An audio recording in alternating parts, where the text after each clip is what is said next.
he stated that there's approximately 124 adjectives for the word black, and over 50% of those adjectives are negative or derogatory.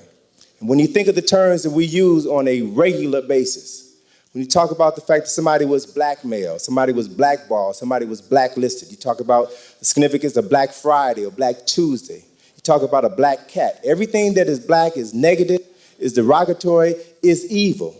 White, on the other hand, represents virtue. A little bitty lie is called what? A white lie, right? Black cake is called what? White cake is called what? All right?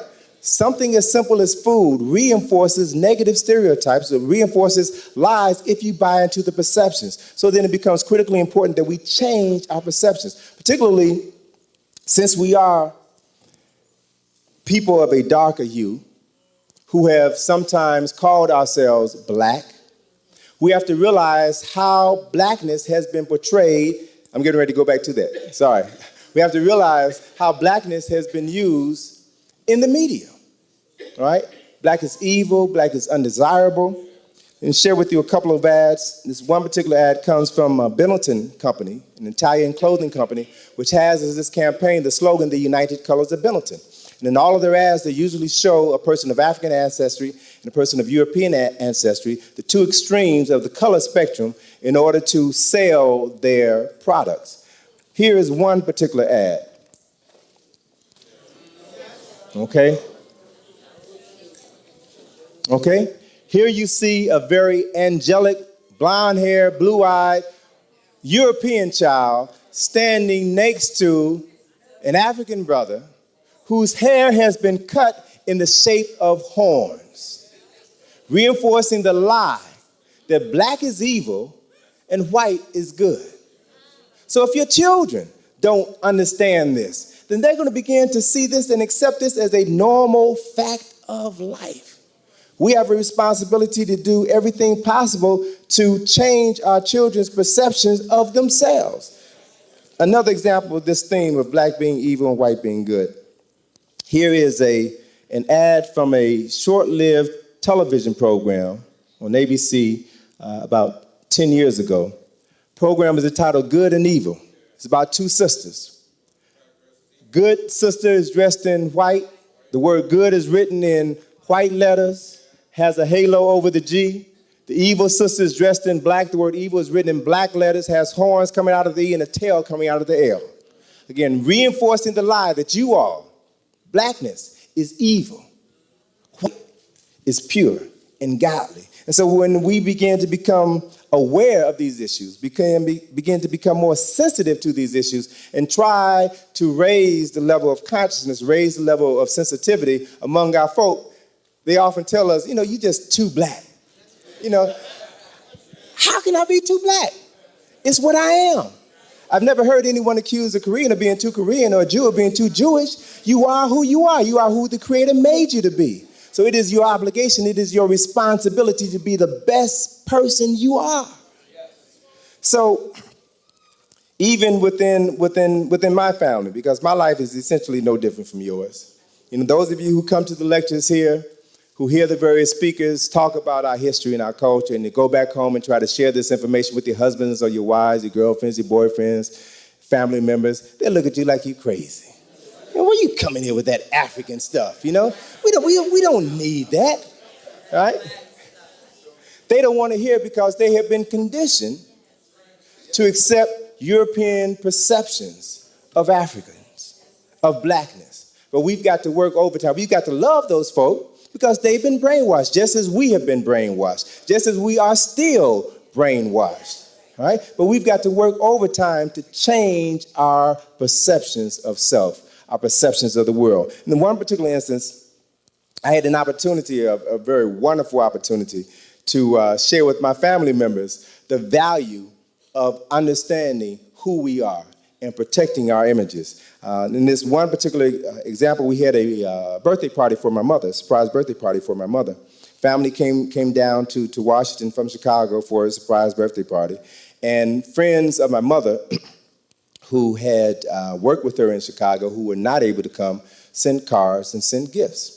And as we were sitting around the table opening the gifts, she opened a card from two white co-workers that she had known for years, for over 20 years when she worked in Chicago. And they sent her this card. All right? Card reads, no gifts, no drugs, no sex. It has a picture of this fat black woman wearing a black dress with horns on her head and a pitchfork, holding a pitchfork. Okay? Inside of the card reads, the front of the card reads, no gifts, no drugs, no sex. The inside of the card reads, welcome to birthday hell. But to make a bad situation worse, my mother's good European friend wrote a note. And the note said, Annie, this is such a terrible card for such a great occasion, but the devil made us do it. Huh? So my question to her is, now these are your good friends. These are people who like you. All right? And they sent you this card insulting you, insulting your family. Do you think for 1 minute that they would send this card to a white person? No. Because of their perceptions of us. It's all right to denigrate us, and we're supposed to laugh. It's funny. And see, that's part of the problem. We laugh too much at stuff that ain't funny. We need to begin to understand the power and the value of determining what our values are and holding everyone accountable for maintaining those values, whether they want to or not. All right? So, as we begin to become aware of ourselves, of our history and our culture, we begin to understand the power of information, the ability of information to transform consciousness, which leads us to the fourth step. The fourth step is information is power, but power is nothing without control. As a result of seeking out information, coming to lectures, reading books, we're able to begin to expand our perceptions of selves and our perceptions of the world. But one very critically important component that we have to begin to look at is that everything that we've been exposed to comes out of books, comes out of tapes and lectures. We have to begin to question the sources of that information. See, because if the information that we're accessing, if the information that we're using to liberate ourselves is flawed, then it means that our attempt to liberate ourselves is also going to be flawed. The information can empower you if it's accurate information and if it's used correctly, but it can slow down your progress, your development, if you aren't truly able to understand the quality of the information that you have.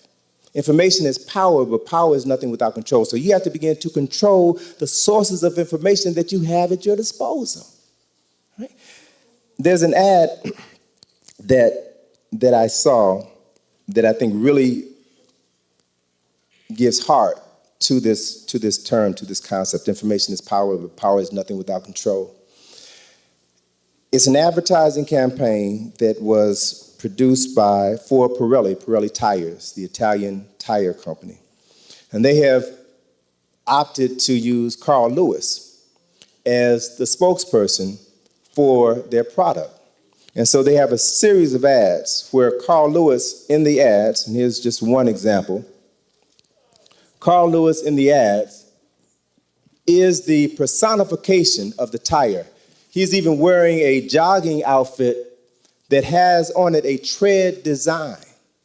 So he is the tire, he is the Pirelli tire. And they show him performing impossible feats, which suggests that these tires will allow your car to do similar things. And again, the tagline is, power is nothing without control. The power of your vehicle means nothing if you can't control it, if you don't have the right tires when the rubber meets the road, all right? And in this particular instance, Carl Lewis is shown running on water.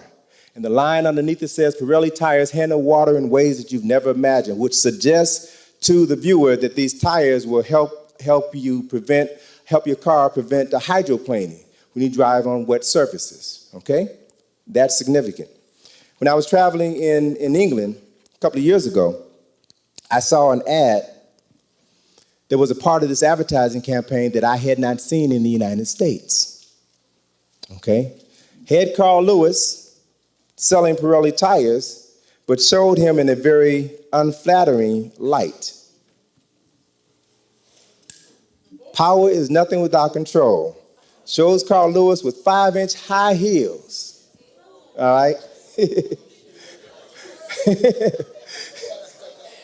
It was his butt stuck up in the air, right? Reinforcing those rumors about Carl's sexual orientation, right? But the issue is this. It's a disgusting ad that was prominently displayed on billboards all over Europe. All over Europe. But it's significant to understand why Pirelli executives made a decision not to run the ad in the United States, because they were afraid that this ad would be offensive to you and that you all would boycott their products. So they made a decision, a very clear decision, to only run this ad in Europe, where Africans living in Europe had no power. Okay? So they're telling you very clearly, if you can't control your power, then others have no reason to respect you. All right? So as we move forward with the acquisition of knowledge and information, we've got to empower ourselves with that information. If not, no reason for people to respect us, because we are not acting, we're not moving in a manner that commands respect. See, respect comes not necessarily as a result of what you say, because talk is cheap, and we've been talking too long. Respect comes from what you do. Respect comes from the legacy that you established and pass on to those who come behind you. That lets people know, that sets down a record of your seriousness. All right? So we've got to begin to understand what it takes to use knowledge and information to empower ourselves to change the world. Now, as we begin to do that, as we begin to change our minds, we will begin to understand the value of this fifth step, which is to empower your mind and begin to learn to see the world through African eyes and learn to appreciate the view. Because of the fact that we live in a society which denigrates everything that is African, we have been programmed, our people have been programmed to reject Africa. Why should I travel to Africa? I can go to Europe, I can go to France, I can go to England, I can go to Germany. What's in Africa, right? We don't understand the value of Africa, right?